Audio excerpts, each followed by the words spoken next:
Dr. Cheryl Andrews is a professional counselor and counselor supervisor licensed in North Carolina, South Carolina, and Georgia, practicing as an independent practitioner at C. Richardson Counseling and Consulting, PLLC.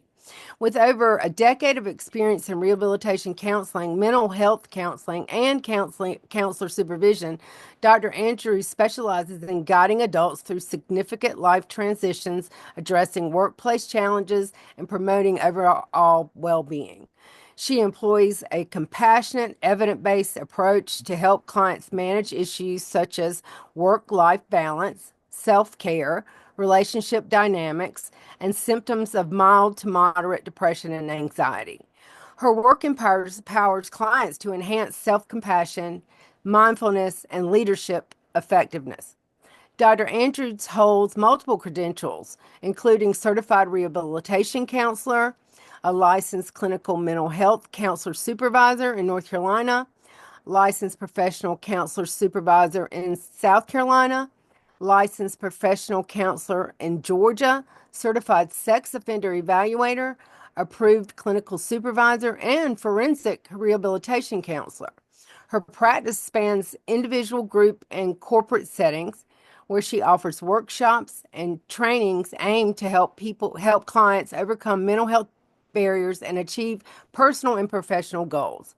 Dr. Andrews earned her Ph.D. in counselor education and supervision from Walden University, her MS in rehabilitation counseling from Winston-Salem State University, and her BA in sociology from St. Augustine's University.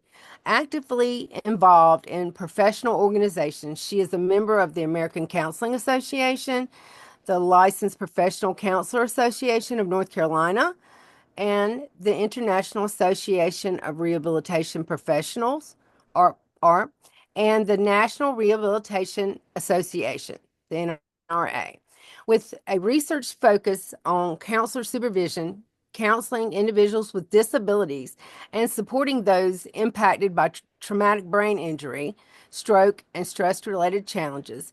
Dr. Andrews is dedicated to advancing rehabilitation counseling practices that enhance the quality of life for individuals facing complex psychiatric and medical conditions. Dr. Andrews, we are honored to have you join us today. The floor is yours. All righty, good afternoon. Thank you very much for that introduction and giving me time to breathe before I start to present. All righty, and I am Cheryl Andrews, and I will be talking a little bit today with you all regarding employment opportunities for certified rehabilitation counselors outside of traditional state VR settings.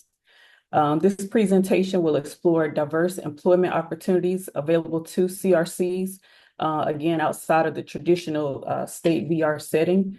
As rehabilitation counseling continues to evolve, CRCs are now finding new ways that are also rewarding roles in various different settings. This session will aim to provide an in-depth look at alternative career paths, highlighting roles in private practice, corporate consulting, nonprofit organizations, and educational institutions. Attendees will leave with the insights into potential career growth and strategies for navigating through these options. So our objectives are going to include what we see on the screen, which is we'll have the ability to identify alternative employment settings. You all should have the ability to gain knowledge on various employment options available to CRCs outside of the traditional state VR system. Next, I hope that you all will have the ability to learn about core skills versus soft skills, competencies required to succeed in non-traditional settings, with a focus on adapting rehab principles to diverse work environments.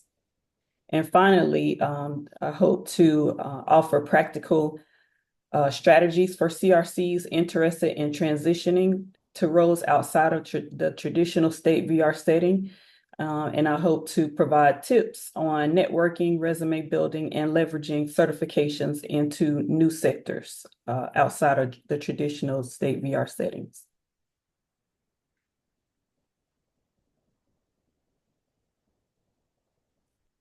First, I think it's important that we take an exploration into some details about traditional state VR. And for anyone who has had the opportunity to work in state VR, I'm sure you're already kind of aware of these details, but I'll just kind of go over them as a part of my presentation. So we first know that state VR is a government-funded program aimed at assisting individuals with disabilities in achieving and maintaining employment. Typically, state VR is going to employ vocational rehabilitation counselors or VRCs, rehab technicians and or case coordinators, job development specialists, rehab specialists, including those who kind of specialize in the use of assistive technology, and then, of course, program administrators and managers. So there are some limitations that exist in the traditional state VR system, and that includes, from what I've heard, high caseloads, the bureaucratic constraints, limited career scope for counselors, resource limitations, emphasis on traditional employment outcomes, challenges in serving diverse populations, of course, burnout, which is actually available, is a limitation in all sectors. So let me just make that clear, as well as limited career advancement opportunities. So these are just some of the limitations that are found in the traditional state VR system. And like I stated, burnout is something that occurs amongst human services professionals across all industries. So let's not just kind of focus in on the fact that this is only a limitation in the traditional state VR system. Now let's take a look at the importance of exploring these limitations.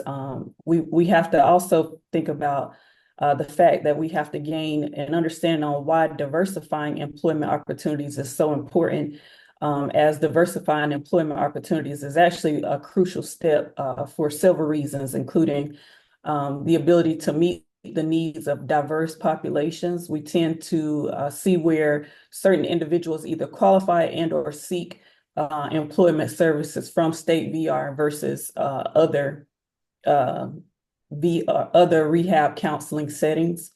We also have to understand that enhancing career fulfillment is also another important factor in diversifying your employment opportunities. Next, we have to think about the fact that we're able to adapt to economic and workforce trends. We're able to reduce professional burnout, and I'll talk a little bit about that because I know that I did emphasize the fact that burnout is evident in all human services capacities, but in other VR or rehab counseling settings, professionals may experience a slower pace to burnout or a lesser impact on professional burnout. Also, another important factor in diversifying employment opportunities is the opportunity to increase professional influence, broadening financial opportunities, promoting lifelong learning and professional growth. And then finally, you have the ability to strengthen the profession's identity. Beyond us working or being known as employees within the state VR settings, if we're working outside of traditional state VR settings, then we kind of increase our reputation of being known as a rehab counselor who works in private practice, for example. There are actually several benefits to exploring alternative employment settings. Some of those benefits include autonomy. So, it feels good for me personally to have the ability to create my own path, create my own, destiny, if you will, because I have chosen the path of working outside of the traditional state VR capacity. It's also given me the freedom to be creative, and I've had the ability to have control over where I wanted to go in my career. Additionally, another benefit is having flexibility. That's also another benefit that I kind of get the opportunity to enjoy because, as I decide, I'm able to say I want to work. And I want to work and I want to take a vacation per quarter, or I want to take a vacation or time off every other month or so. And that time off isn't necessarily tied to my allotted PTO that I may get, through traditional state VR settings. Another benefit is we have the ability or the access to be able to work with diverse client populations.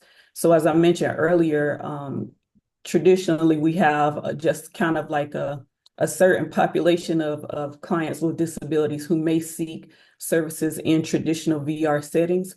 However, in other settings, the client base, it becomes more diverse. Another benefit is the ability to enhance our professional growth. So for me, having my career path outside of the traditional VR setting, I have had to challenge myself to grow professionally. I don't just have a supervisor or a manager who says, hey, you need to take this training, or the agency is paying for this training. I've had to, kind of go out and seek certain trainings that led me into the specialization, if you will, that I desire to go into within my field. Also, you have the increased ability you have an increased earning potential. You have greater job satisfaction. I can say that I have had the opportunity to, experience a lot of job satisfaction. I don't know if I would have had the same opportunities to experience job satisfaction if I were in a traditional state VR setting, but I know that working in private practice, then I experience job satisfaction. Hence the reason why I continue to be in private practice. And then finally, another benefit is the contribution to the professional evolution. And again, like I mentioned, this just working in other settings outside of traditional state VR, it gives us the opportunity to kind of change our reputation as a certified rehabilitation counselor. So I'm not known as a CRC who works in traditional state VR settings, but I am known as one who works in private practice. Some other CRCs who choose to work in outside settings, they may be known to work in corporate settings or work in the academy, and so on and so forth. So these are just some of the benefits that a person who chooses an alternative path for their CRC will have the opportunity to enjoy or take advantage of. All right, so now let's explore some alternative employment settings for certified rehabilitation counseling. I know that I have already started kind of mentioning one in particular, which is the very first one, and that's because that is the setting in which I have chosen for my particular career path. So this is one that I'm kind of very familiar with because of my personal experiences. Some key roles in working in private practice includes providing vocational assessments, career counseling, and rehabilitation planning for individuals as well as organizations. So there may be the opportunity for me to be called in to do, even though I'm in private practice, I may be called in to do some consulting for organizations, or maybe even providing just consultation to one particular group of employees within organizations. So these are some of the roles that I've had outside of just kind of providing just the normal counseling as a CRC who works in private settings. My client base has been very diverse. I've worked with individuals who have workers' comp.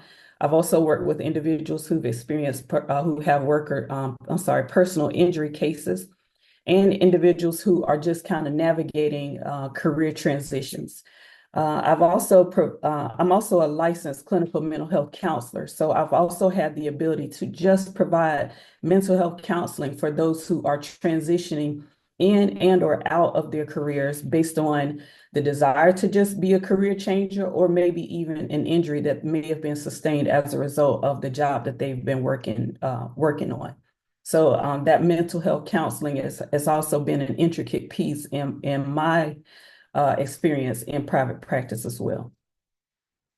Some of the benefits that I have already gone over, but I have personally experienced as well, like I stated, have included flexibility, autonomy, and the ability to specialize in areas of personal and professional interest. So like I said, I've had the ability throughout my entire career since I've been a rehab counselor, finished my rehab counseling program, to just kind of create my own path. I can remember, I don't know who's in the room because I didn't get a chance to look at it. So if this person is in the room, then she'll get a chuckle out of this, what I'm about to share. But I can remember being in my last semester of my master's, my rehab counseling program for my master's degree. And one of the assignments was for us to either complete a graduate level or a doctorate degree application to pursue our doctorate degree, or to complete an application so that we can get a job in a state VR setting.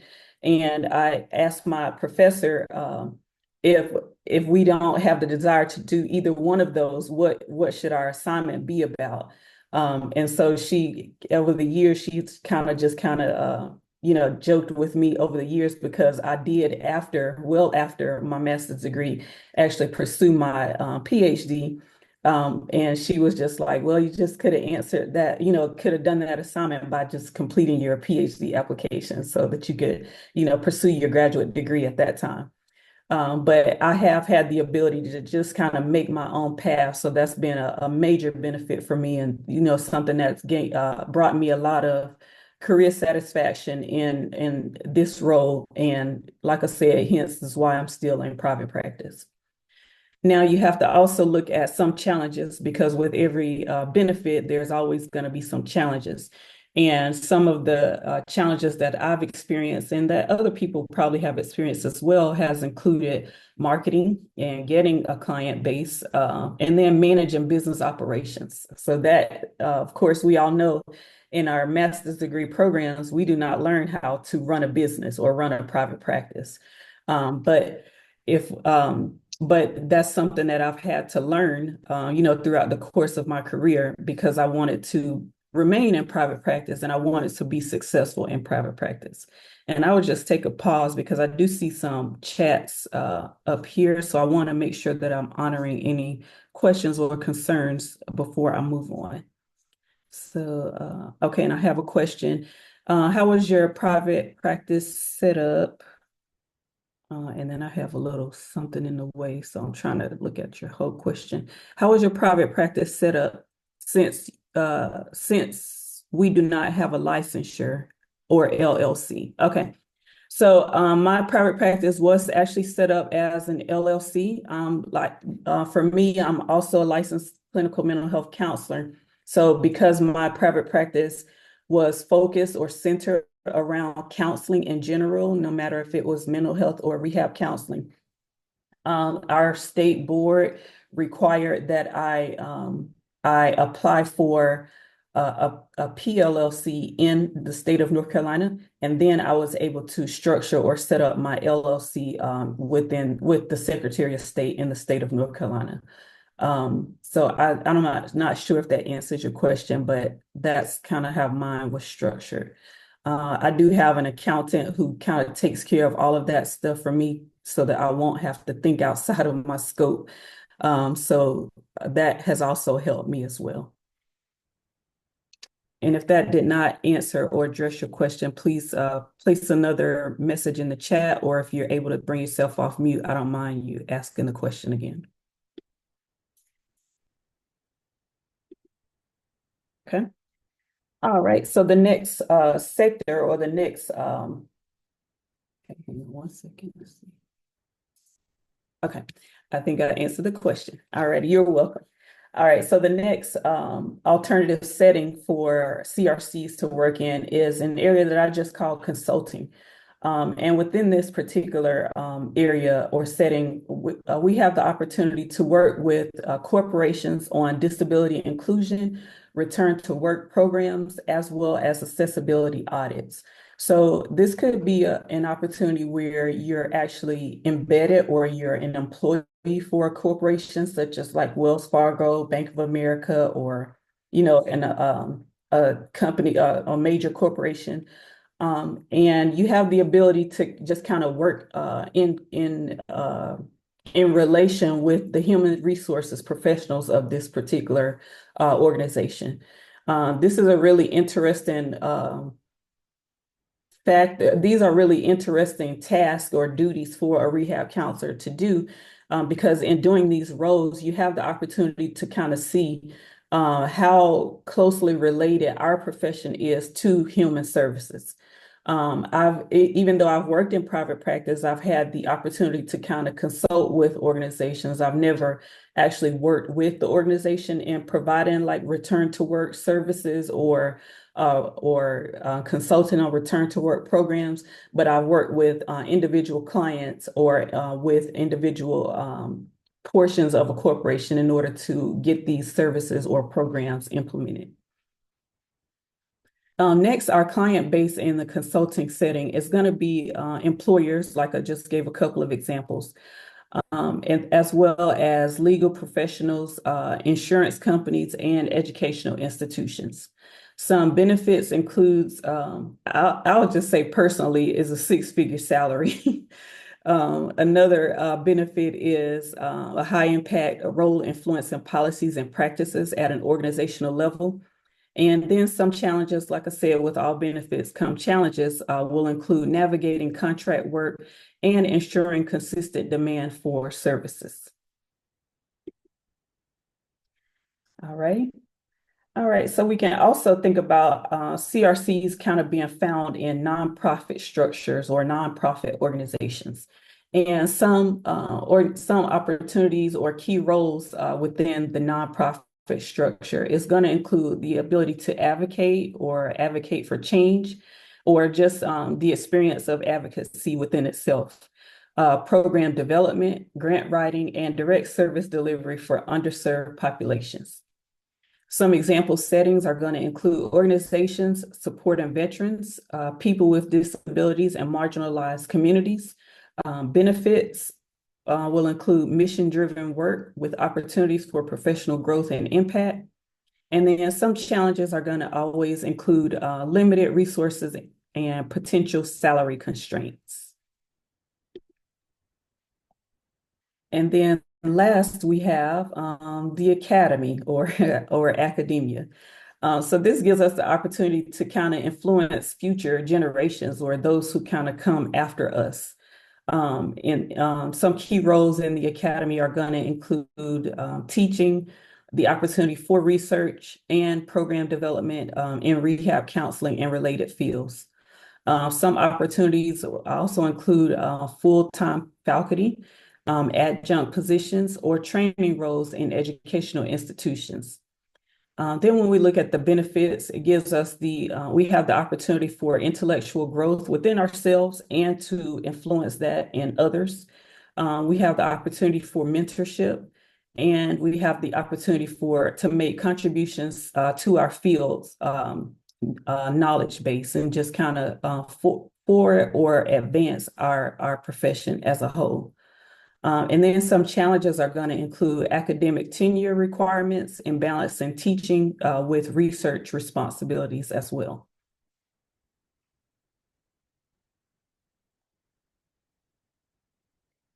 All righty. And so these are just some examples of other settings or other venues, if you will, that we as rehab counselors or certified rehabilitation counselors have the opportunity to work in. And we'll now just kind of transition into some of the skills that are needed to be successful in this transition, if you, in fact, decide that you would like to make that transition. And so while we explore the required skills needed for non-traditional settings, let's also keep in mind the necessity of core skills as well as soft skills, and just kind of think about the differences. And then I'll pause 1 second because I think I have a question in the chat. How do I go about seeking employment and consultation? So I think a good way to do this is to go to like a major corporation. For example, I'll just use Wells Fargo because I know for a fact that Wells Fargo employs rehab counselors or certified rehabilitation counselors. So I would go to Wells Fargo's Human Resources Department, and I would put in the search criteria something about either human resources or counseling or even certified rehabilitation counselor. So put one of those one or all of those keywords into the search criteria, and you'll be able to find jobs that are directly related to us as rehab counselors or us as counselors as a whole. Some jobs that they've had have been return to work. Return to work. I can't remember the whole name of it, but it's a job where whenever a person is, just kind of experiencing limitations in their ability to work, your job as a rehab counselor will be for you to kind of create the plan for this person to be out of work, determining what they'll need while they're out of work, as well as determining what they'll need in order to return to work, whether it's accommodations, whether it's um, some just time off, needing another position, or something like that. But where the main responsibility of this role is helping individuals who are already working within the company be able to continue to work with the company despite this newfound disability or newfound limitation that they may be experiencing that's keeping them from being able to work the current job that they currently have. And actually, I think that role was called an accommodation consultant. I believe that's the actual name of that particular consultant. But you're gonna just simply go to maybe a job search platform like Indeed or LinkedIn or something like that, and just put in like your credentials, counseling, certified rehabilitation counselor, and search for the particular jobs that are available. And I do know that they're out there, so that's the way that I found those particular jobs. Okay, no problem. Alrighty, and we have a lot going on, so I hope it's okay. I'm going to go ahead and admit someone who's in the waiting room because it's kind of in the way of my slide. So, alrighty, alrighty. Okay, so now we have to think about why skills matter. So I know that us as rehab counselors, we all too well know about skills and whether they're core skills or soft skills, and whether we have the ability or the requirement to transfer skills. We know all too well about what skills are. So skills are important, or they matter, because the shift from traditional VR roles to non-traditional settings requires CRCs to kind of adapt their existing skills into the new context. So I'm not sure if who may have been aware or not, but the fact that several years ago that I found a job at Wells Fargo, for example, for that was specifically for a certified rehabilitation counselor. That was actually like news to me whenever I found out that Wells Fargo, a financial corporation, actually employed certified rehabilitation counselors.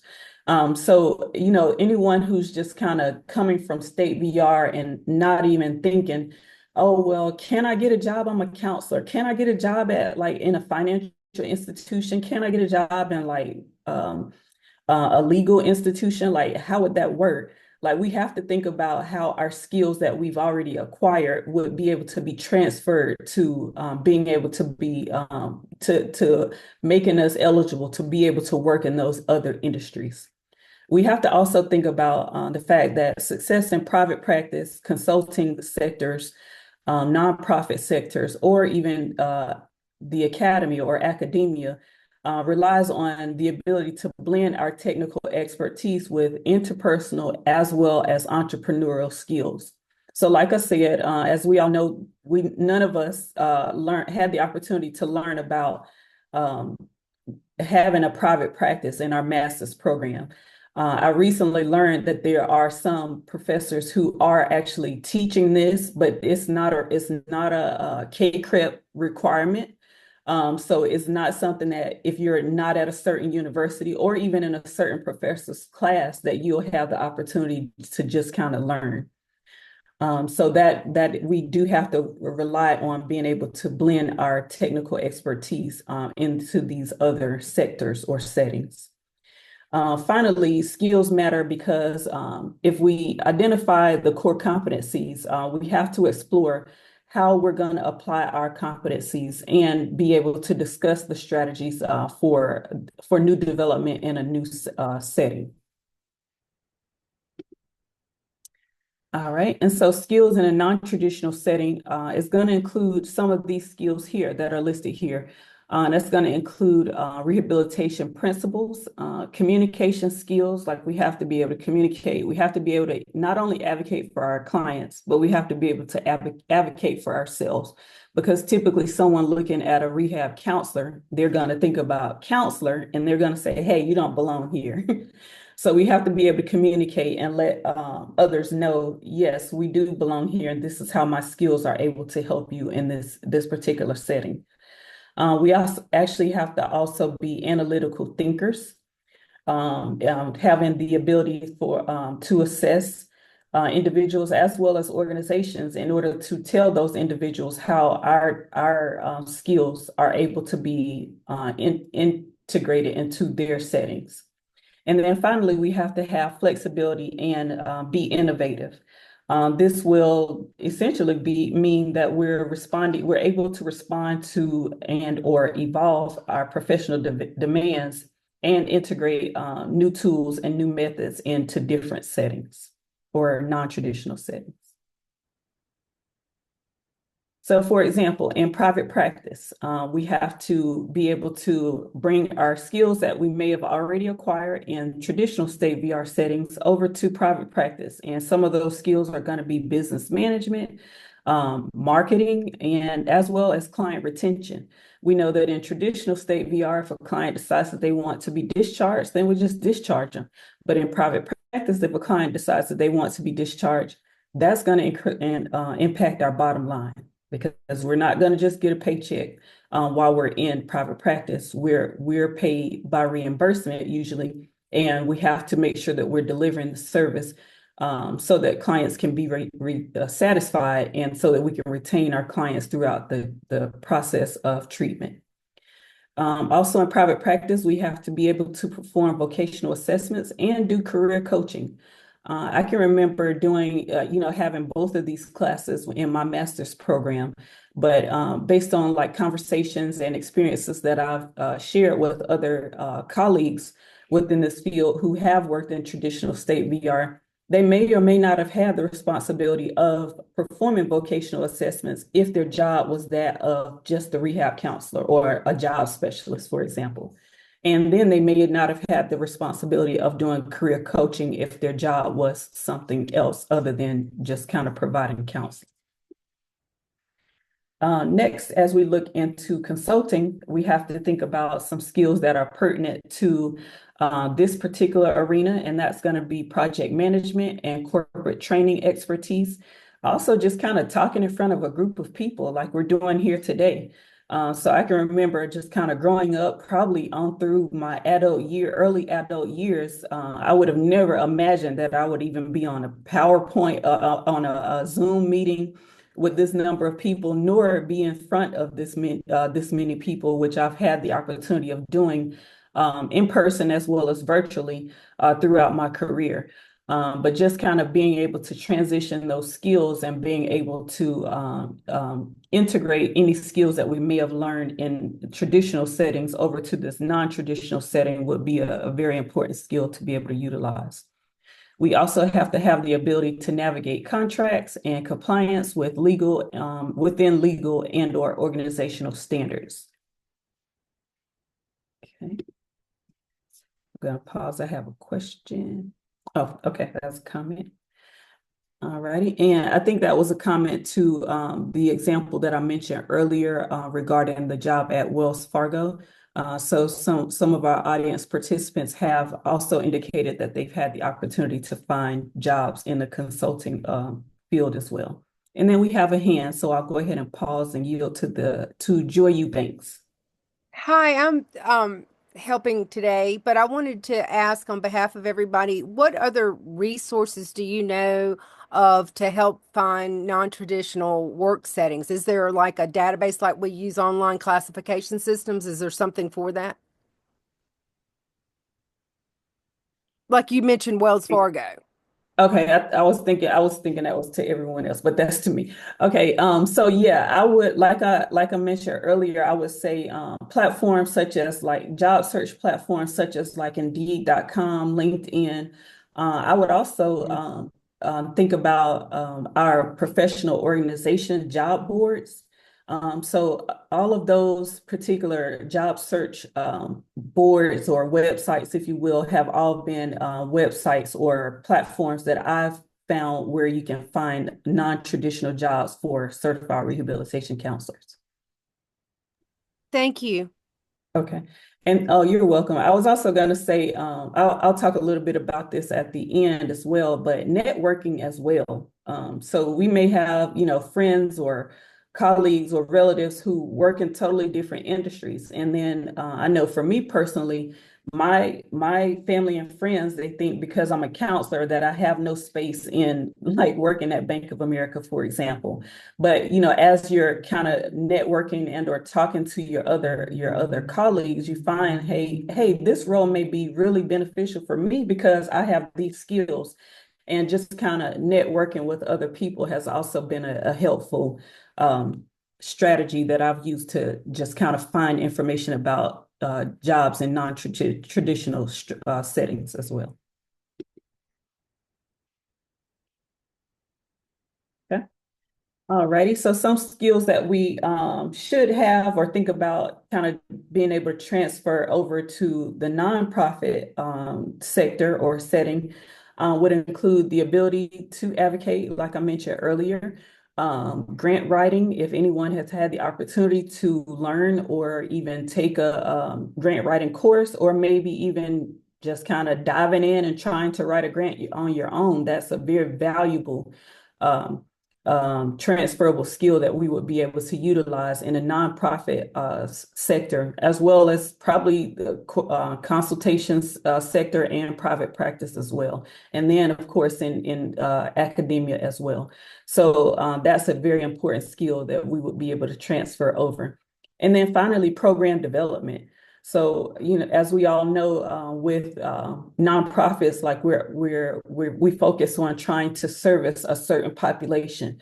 So as we evolve in time, we may come across an opportunity or a need for providing other programs or developing other programs. So if you have that skill or that ability to transfer over, that's a very important skill to be able to transfer over to the nonprofit sector. And then finally, having the ability to build partnerships with community organizations. So that kind of goes along with networking. The only difference is it's networking with other organizations instead of just networking with individuals on your behalf. And then I'll pause. We have a question or a comment. Okay. All right. Great suggestion. All right. Thank you. All righty. And we'll transition over to academia. So some skills that are very important in academia are going to include research and teaching methodologies. This is very important, as well as curriculum development. So curriculum development, to me, I kind of compartmentalize things. To me, curriculum development is equivalent to program development in the nonprofit setting. So if you have the ability of developing a program and or curriculums, just kind of I would just challenge you to think about the ability to transfer those skills, no matter if you're going into the nonprofit sector or into academia.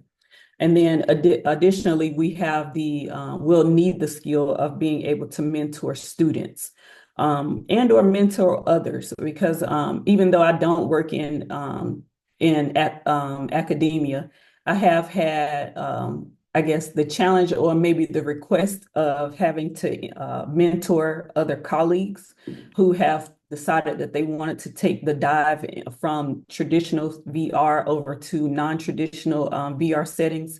So being able to mentor is a very important skill for not only the academy, but also in probably all of the settings that we've talked about so far. Alrighty, and because we are all certified rehabilitation counselors, we understand that there are also soft skills that we have to be able to transfer. Some examples of soft skills are going to include emotional intelligence or having high emotional intelligence, being able to build trust and rapport with clients as well as colleagues. Then the ability to just network, like I said, if I don't have any clients, then I don't get a paycheck pretty much. So in order for me to continue to get a paycheck, because I don't work in the traditional VR setting, I have to have the ability to network. I have to have the ability to go out and speak to people and learn more about other people and educate other people about myself, and what my practice does as a whole and what I do, as a professional. Next, having the ability to be adaptable to or adjust to unfamiliar environments. As I shared earlier, as I was growing up and into my early adult years, there was no way that I would have the ability. I would have thought that I would be, in a space to where I would have to present as a part of my job, whether it's virtual or whether it's in person.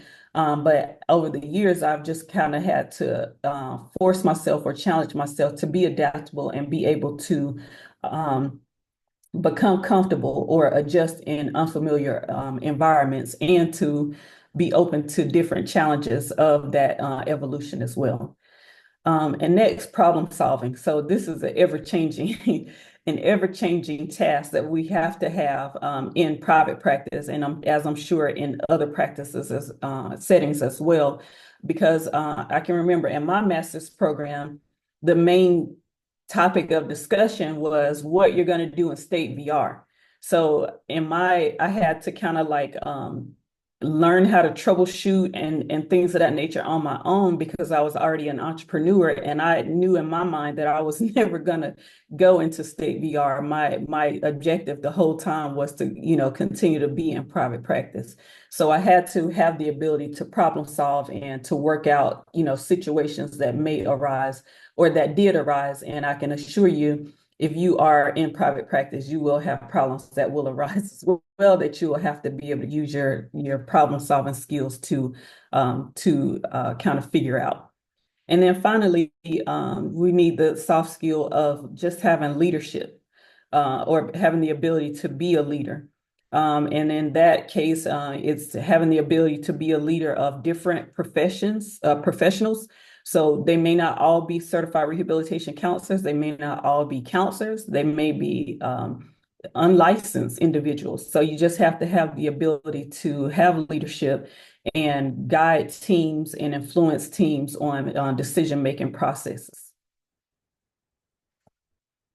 All right, and then I'll pause 1 second to see if we have any, okay, no comments or questions or concerns. So now we will transition over to discussing the potential setting to transition to some skills needed to become successful in this type of transition. Let's also explore some strategies to being successful within this transition, if you decide that this is a transition that you would like to make. Alrighty, so first things first, it's going to be very important to always plan, always have a plan, and be intentional about your planning. I would discourage anyone from waking up tomorrow morning and saying, you know what, I'm going to transition from traditional state VR, and Monday morning I'm going to start my own private practice, and that's going to be the end of my journey in traditional state VR. I would definitely urge you to be intentional about your plan. You want some ways to do this is going to be to think about how you're going to achieve your long-term success. You want to have clarity on your goals. You want to be efficient in the use of your resources. You want to be able to differentiate the job market. So some of those settings that I've given examples of, you want to figure out which of these is going to be the most appropriate or the most satisfying to me as a professional. You want to have confidence and have the ability to be able to adapt. You want to make sure that your skills align with where you want to go, and you want to have a strategic networking plan. So all of these are very important factors, if you will, that play an important role to you being intentional about your planning. And like I mentioned a minute ago, I would discourage anyone from just making this transition without efficient planning. And I would encourage anyone to, if you're thinking about any type of transition, to make sure that you have a plan and that you are intentional about your plan. All right. And so, like I mentioned, you want to know where you want to go. Whenever you're thinking about where you want to go, you want to think about, do you want to go into private practice, being a consultant? Do you want to go into the nonprofit sector? Do you want to go into the academy? Like where would you like to go? And in order to kind of figure this out, it would probably be important to think about or reflecting on your personal and professional goals as a whole. And then you want to identify your own strengths and your transferable skills. If you have to do a transferable skills analysis on yourself, that's more than okay. I would encourage that because we do it for our clients. So there's no different in doing a transferable skills analysis for yourself. The benefit in this is that you know all of the what you need to plug in order to have a successful transferable skills analysis. And then finally, you want to define short-term and long-term career objectives. So like I mentioned, no matter which setting you desire to go into, you want to have the ability to, in your planning, you want to identify your short-term goals. So what are your goals for the next 6 months to the next year and a half, per se? And then you say, what are my goals from now until retirement, for example? So you want to, kind of figure out what those goals look like, and then also figure out how to achieve those goals. And then we have a question or comment in the chat, and this is relative to private practice. And we have someone who is currently in the rehab counseling program at WSSU. Go Rams! Graduated in 21 days. Congratulations. I would love to connect with you to talk more about what you shared today. This is regarding private practice. No problem. I am going to provide my contact information at the end of this presentation. So please take that information down. I do not believe I have an actual QR code, so you will have to actually either take a picture or write it down. But either way, my contact information will be at the end of the presentation. And again, congratulations and go Rams. All righty. All right, so building your professional network. So I've kind of talked about networking already, but I'll just kind of go into the strategies, as this is a slide that we're currently on. And with this particular section of the slide, I'll just emphasize that strategies for effective networking are going to include attending your professional conferences and events. Like you all are here today, and like we just had the question or the inquiry about being able to connect with me, that is definitely a way of networking, and that's networking by way of your professional organization. Also, now that we're post-COVID, we have the opportunity to network in person again. So, attending professional conferences, most organizations have a professional conference at least annually. Some is biannually, but whenever those networking opportunities or professional conferences or events come up, I would encourage you to, it's going to cost you a little bit because you have to, travel, you have to register for the event and things of that nature. But I would just challenge you to look at it as an investment in yourself, especially if you're going into private practice, because if you don't invest in you, then you don't have an organization kind of backing you to invest in you. So networking is very important, and networking by way of our professional organizations is very important as well. You also want to leverage your social media platforms, such as LinkedIn. Now, I know that we have other platforms such as like TikTok, Instagram, Facebook.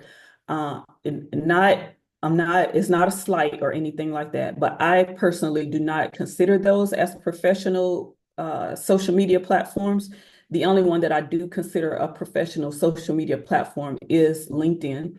And so I would say your LinkedIn presence should exist, and it should be very professional if you want to use that as a way of networking.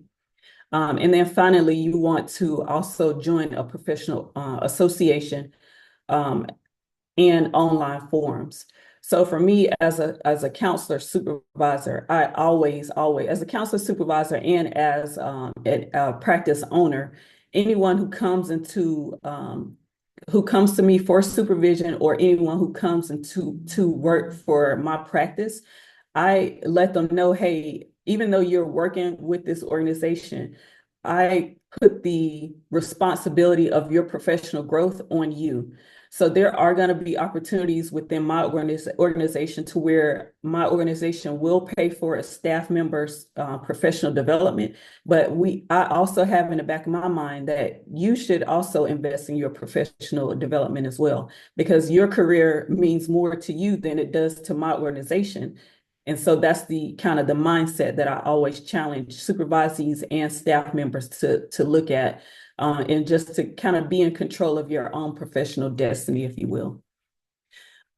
Finally, another strategy for building your professional network is to kind of develop an elevator speech for yourself. Now, over the years, I found that earlier in the years, I found that this was very hard, because it's really hard to just kind of talk about yourself, but this is the opportunity to just talk about yourself. So I would challenge everyone who's able to hear me to, if you're thinking about any transition, or even if you're thinking about some sort of promotion within your organization that you're already in, whether it's in the traditional state VR sector, you want to be comfortable with talking about yourself, and have the understanding that you're talking about yourself so that you can go to the next level or transition to the next phase that you have the desire to go into. Okay. The next strategy I would suggest is going to be the ability to craft a winning resume. So I feel like us as certified rehabilitation counselors, we kind of have a leg up on the competition as it relates to this right here, because we're doing transferable skills analysis for clients all day, every day. So like I said earlier, I would suggest that you all do a transferable skills analysis for yourself, and use those skills in order to develop your resume. Your resume is that thing that goes out on Indeed, on LinkedIn, and things of that nature before anyone gets the opportunity to see you. So it's your forerunner, if you will. And so you want your forerunner to get you the ability to get into the door. So developing a really good resume is going to be really important. And again, you want to make sure that you are highlighting your transferable skills, including your ability to counsel or do counseling, your ability to do assessments, your ability in project management, for example. And then you want to include any achievements relative to the target population.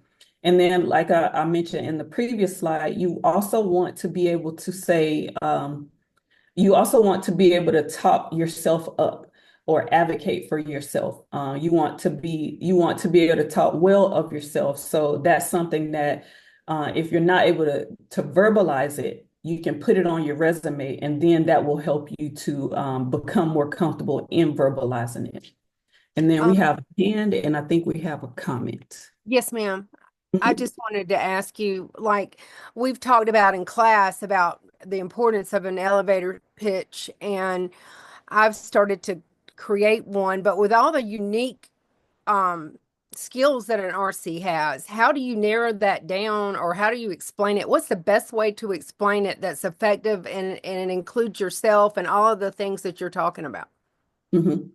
I always say make it personal for number one. So us as like I've said throughout this particular call, us as rehab counselors, we all have the ability to do transferable skills. So if there are 10 rehab counselors who are going to Wells Fargo, for example, um, to for the accommodations consultant job, and they see transferable ability to do transferable skills analysis in all of our resumes, and what's going to make us stick out from one from another.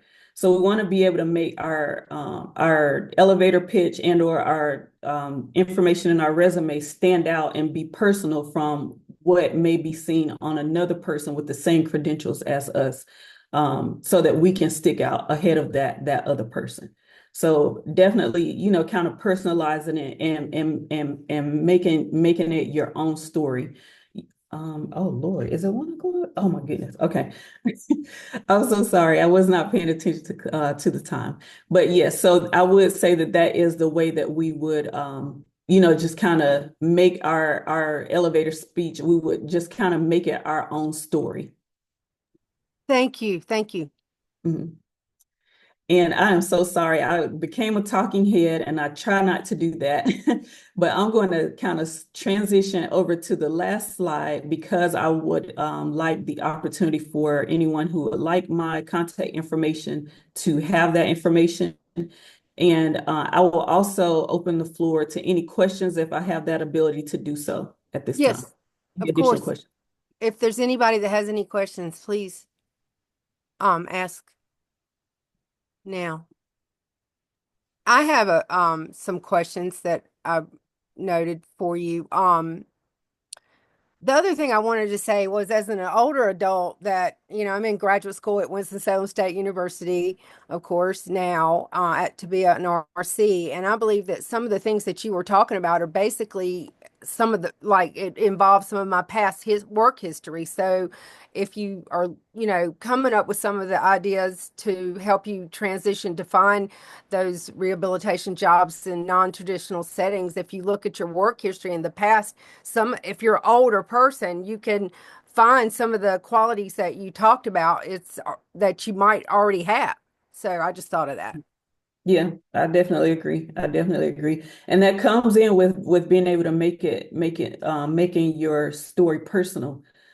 Because while some people may not have, some people do have those skills and that experience. And so those are things that make you stick out from other applicants as well. Yes, ma'am. Do we have any other questions for Dr. Andrews? Okay. Um, well, you've done wonderful today, Dr. Andrews. On behalf of the American Rehabilitation Counseling Association, we thank you all again and wish each of you to have a wonderful weekend. I do want to let you know that we have our upcoming webinar will be December 20th at 12 p.m. It's the workers' compensation webinar, and the webinar registration and more information about the upcoming webinar series can be found on the ARCA website. And we hope that you will consider joining us. But thank you again on behalf of the American Rehabilitation Counseling Association, and we wish you a wonderful weekend ahead.